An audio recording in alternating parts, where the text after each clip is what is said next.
Doctors, do patients value your practice? Hi, everybody. Welcome to the KC CHIROpulse Podcast, brought to you by CATS Consultants and Chiro Health USA.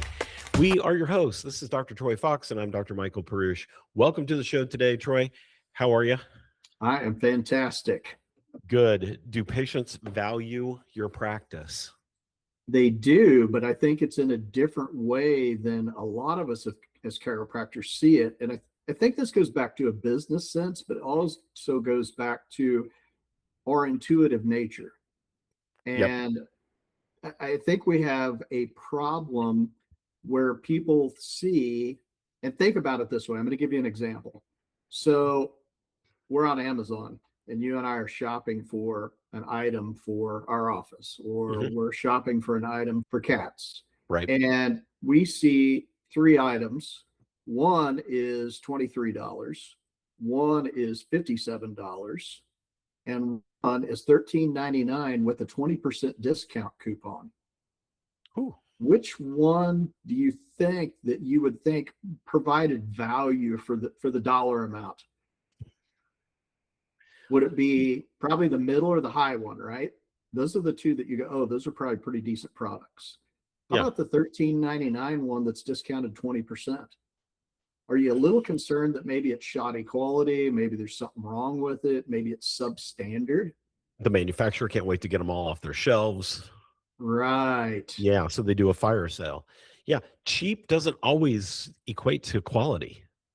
And it's interesting right now, you know, a lot of people feel like the economy, even though it's actually doing very well, a lot of people feel like the economy is a little tight and those things. And so the consumer has become very value-based. You still spend money.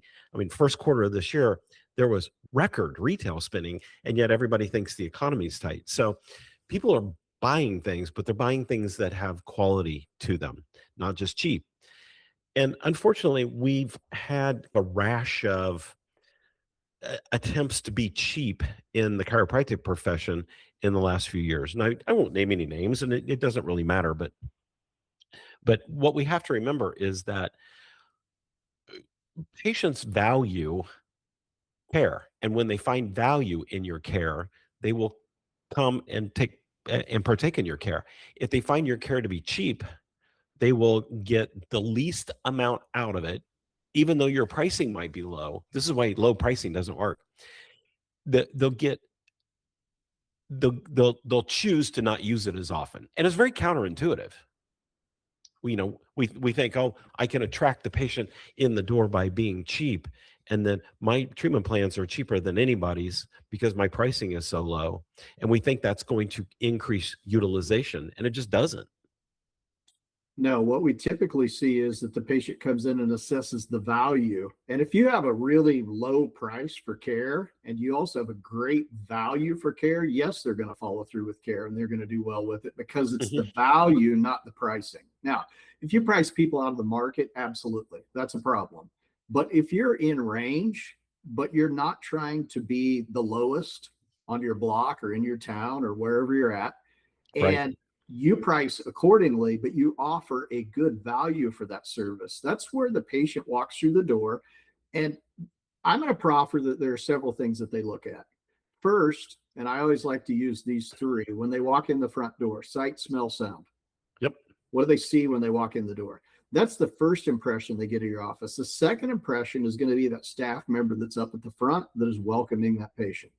Are they well versed in the practice? Do they know everything they need to know to answer questions? Are they able to take the patient and guide them through any processes they need to go through before they see you, the doctor? And that's number one. Number two is that first visit with you. When they come in to see you, are you kind, cordial, and warm? Are you in a hurry because you've been busy with other patients that day? Right. Or do you take so much of their time that they're like, oh my gosh, I got to go pick up my kids?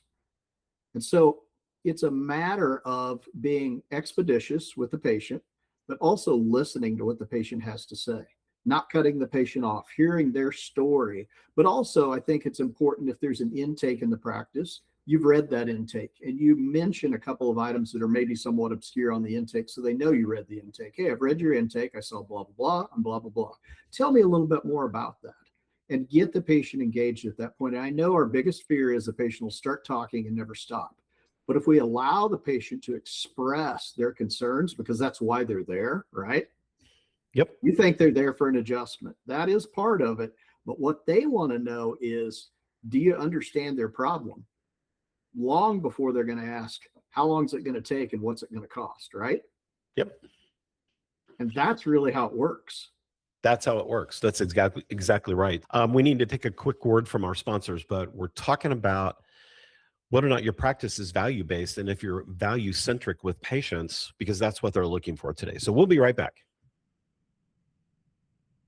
Affordable care shouldn't mean undervaluing yourself, but most chiropractors are still undercharging, especially when it comes to insurance allowances and cash patients with limited coverage. Chiro Health USA helps chiropractors charge appropriately, get paid well when insurance is available, and still serve patients with no or limited benefits, all through a compliant discount medical plan. The result? Doctors stop undercharging, raise fees, and increase income by about 20% without sacrificing care. That's not a discount strategy, it's a business strategy. Learn more at chirohealthusa.com. Okay, everybody, welcome back to the CHIROpulse Podcast. We are talking about value and value-based consumers these days, and why having just cheap prices is probably working against you. Part of that value-based is, are you getting the right outcomes for your patients? And you started kind of talking about that, Troy. Yeah. And when I say the right outcomes, if you're trying to get pain abated with the patient, that's not the right outcome. It is an outcome, but it's not the right outcome. Patients come to us for the restoration of function most of the time. And so we have to find out what that function loss is in our patients. And, I know every patient comes in and says, I've got 7 out of 10 back pain, or 8 out of 10 neck pain. But that's not really their problem. It doesn't feel good, but when doesn't it feel good? It doesn't feel good when I lay down and try to go to sleep. That's the functional component, is the sleep. So we've got to make sure that we're attaching our care recommendations to those things. That's part of value. And then if we don't attach the right fee, and this is where it kind of gets a little counterintuitive, if we don't attach the right fee, then patients don't find value in it. It's always kind of ironic when you hear people talk about the economy, and I hear chiropractors say, we gotta keep our prices low so we give patients access and blah, blah, blah. But go look in your parking lot. When your practice is full, step outside and look in your parking lot. And here's probably what you're gonna see.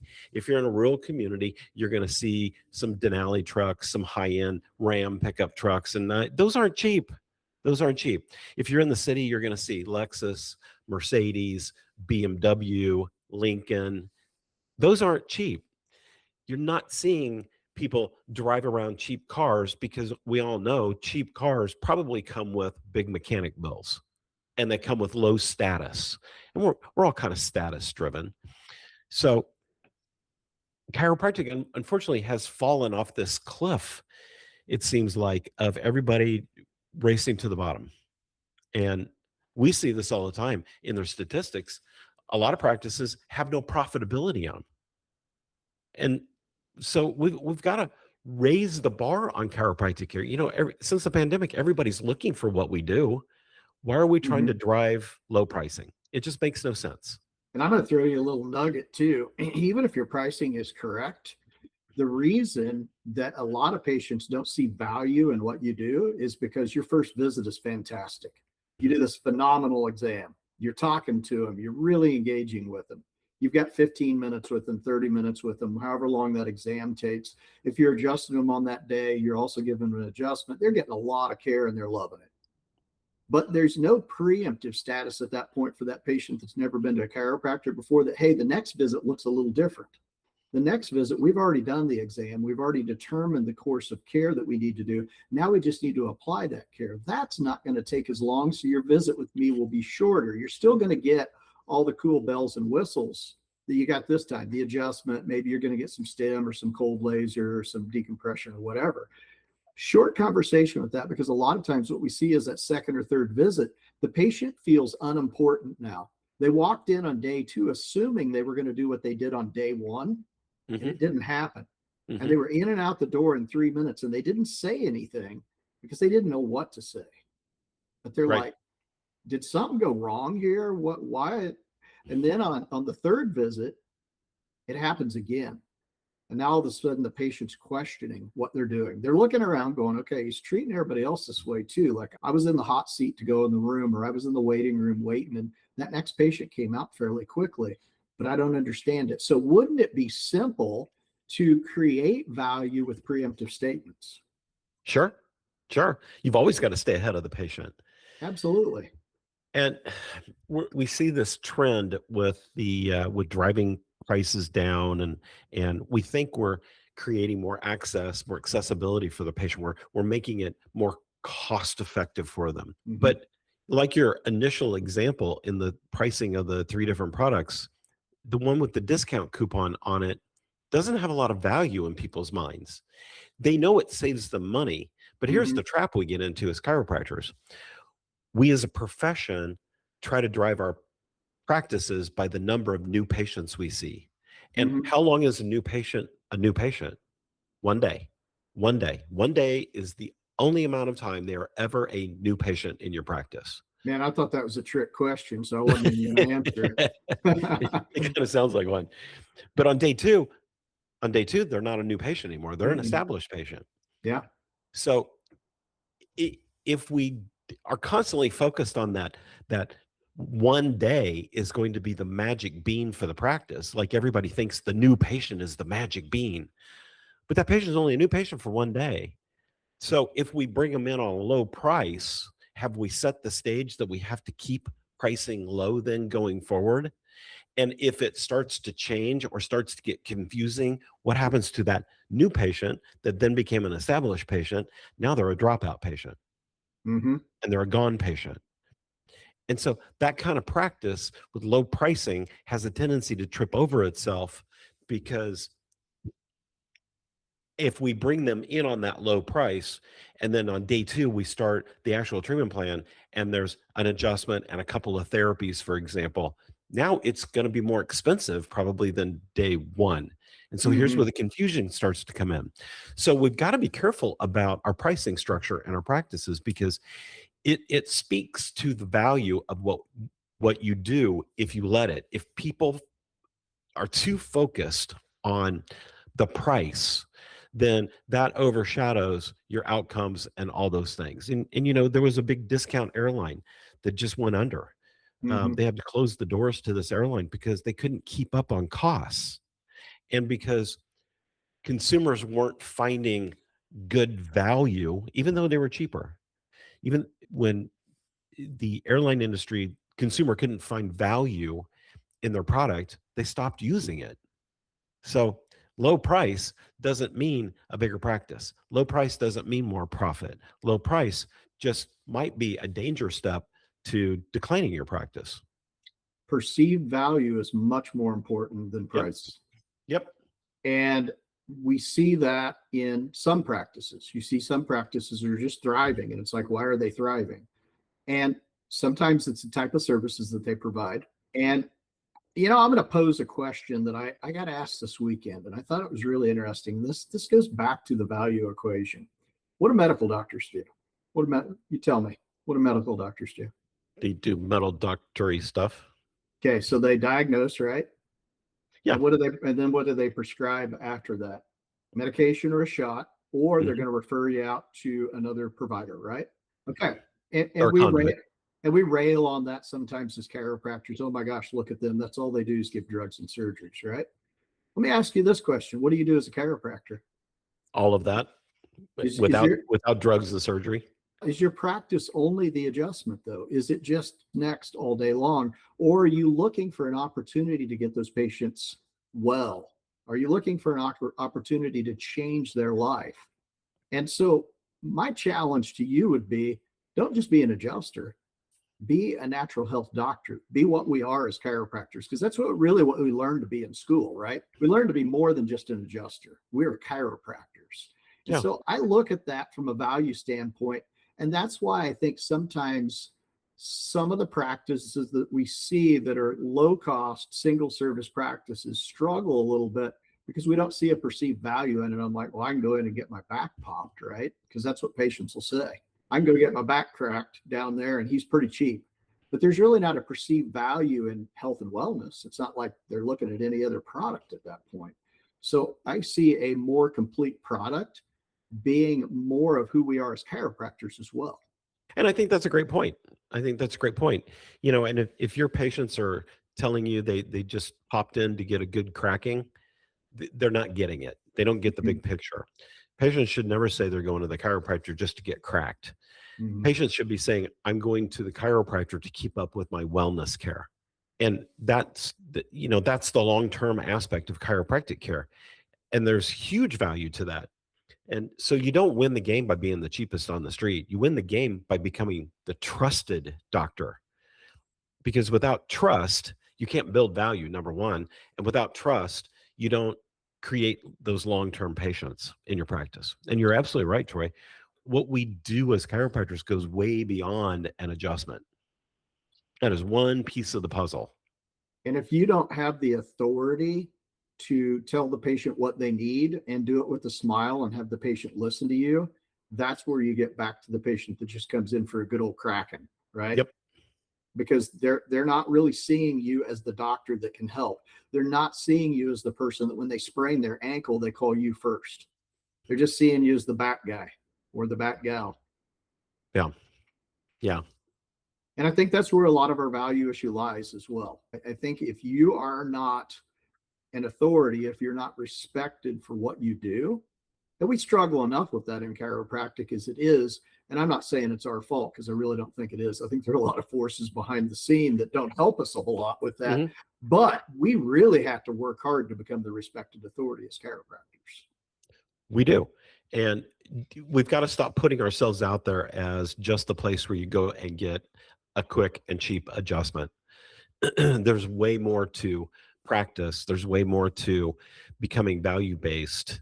There's way more to becoming the trusted doctor in your community than just creating an inexpensive, cheap adjustment. And I'm going to give you a good example of that will make you think about this, the pressure that chiropractors have felt over the years. We all know it's been there. It's still there. It's just under the surface a little bit. I'm not going to hide that in a closet. That's something that we deal with as chiropractors. But let me throw out an example here. Naturopaths weren't highly respected 20 years ago. Right. What do people think of naturopaths now? Oh my gosh, fantastic doctors.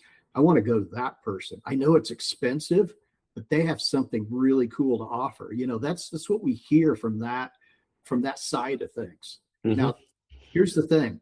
They could have, when they were not as well respected and they were being talked down to by medicine, they could have discounted their prices. They could have been a dime a dozen. They could have been really cheap for care. They never did that. I don't know of any naturopath that did that. Right. But yet we did. We've got to get out of that trend.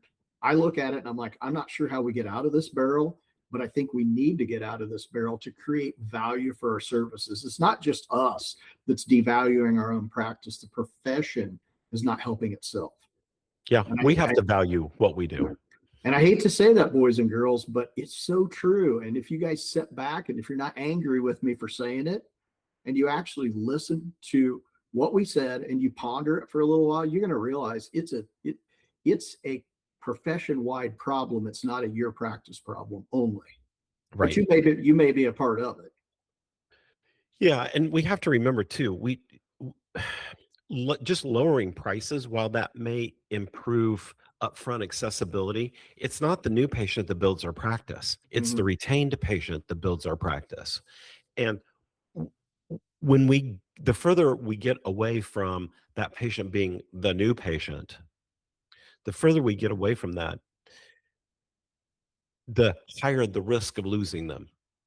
If we're not creating that value-based, wellness-based authority with patients. And so if your retention is low, this is something to look at. What does your pricing structure look like? Is it too cheap? Is it overshadowing good outcomes? Are patients too focused on the money side? And again, this is where it's counterintuitive. You would think that the higher price, patients might question more, but they don't. The person that buys the Mercedes is thinking, wow, my car is going to last longer than the person who buys the Yugo. And just by saying that, you probably agree with me, because we have a perceived value indicator of what that Mercedes is like. It's high quality. It's built to last. What does your practice look like to patients? Is your fee telling them that they can just come and go whenever they want? They can come in and just get a quick cracking.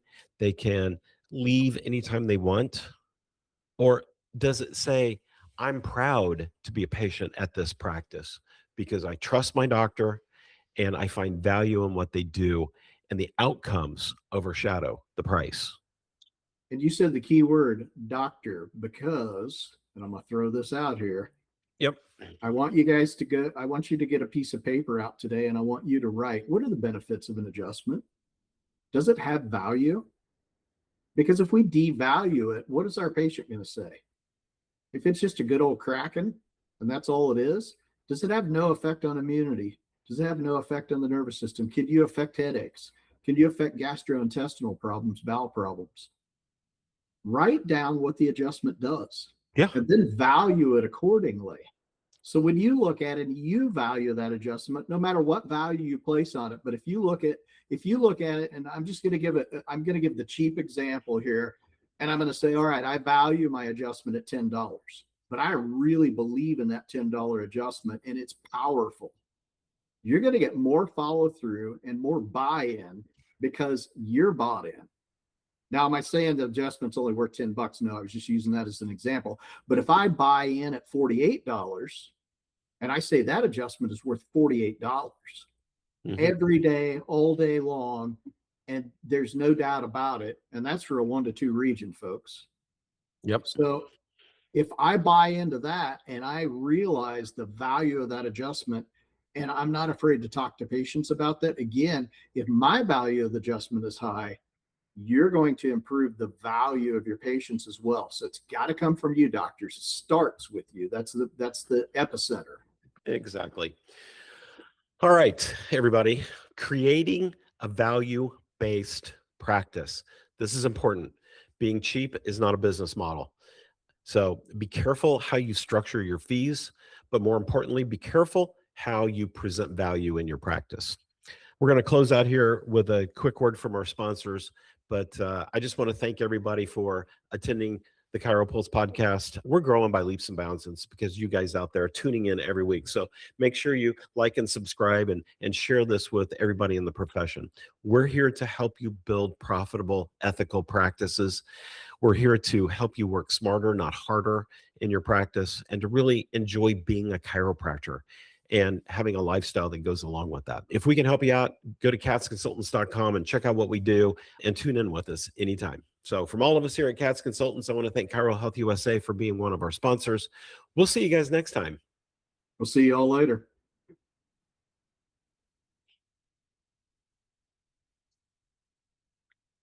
Patient numbers dipping, staff overwhelmed, and another marketing idea promising the world but delivering nothing. These pressures feel familiar to nearly every chiropractic clinic today. Across the country, chiropractors work hard, yet many find themselves stuck, balancing patient care with the nonstop demands of running a business. That's where the real strain begins.